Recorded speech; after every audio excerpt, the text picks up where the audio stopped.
So we decided to buy a storage shelving unit for the garage, and we went with this one because it's all metal. We figured it's going to be the sturdiest option possible, and it is very, very sturdy. The only tool you need for this is a hammer. I'm using a piece of cardboard in between the hammer and the metal, or you can use a rubber mallet. It works as well. And yeah, very, very sturdy stuff. I can hammer it as much as I want. It's not budging, and it's not creating any dents or anything. It's very, very solid. You can adjust the height of the shelves. We decided to go with the height of the bins that we're using, and that's the best solution for us. It took me about an hour to build this.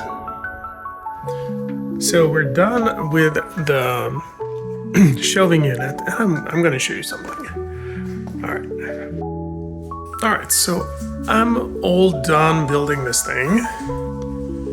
It took me about an hour, and it is very nice and sturdy. It's not going anywhere. I have a bunch of bins, a bunch of storage stuff here. Looks so much better than before. And yeah, as you can see, it now has a brother. We have two of them. We got a second one because we're very happy with the first one. The reason I have them a little bit apart is so I can put a sheet of 3/4 inch plywood in between, so I can have additional storage. And if I decide to move it a little bit left or right, the space can be filled thanks to plywood shelves. And I think that's gonna work just great. It took me about an hour to put this one together from start to finish by myself. And most of the time, more than half of that was setting up that first layer at the bottom. This was a pain because you need to have everything aligned, and as you hammer things in, other things get loose, and it was time consuming to do the bottom part. For the second one, I asked my wife to just come and help me for 5 minutes just to hold the posts together while I hammered the horizontal beams.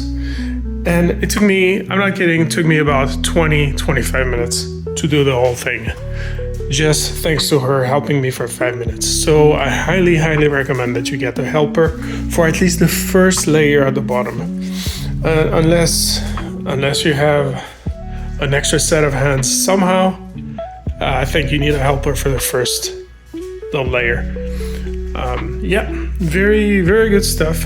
I'm very happy with it. It's not going anywhere. This is something that's gonna probably last forever, and highly recommend it. So if you're interested, I have a link in the description. If you have any questions, please feel free to ask me, and I'll answer what I can. Good product, happy with it. I'll see you later, guys. Bye.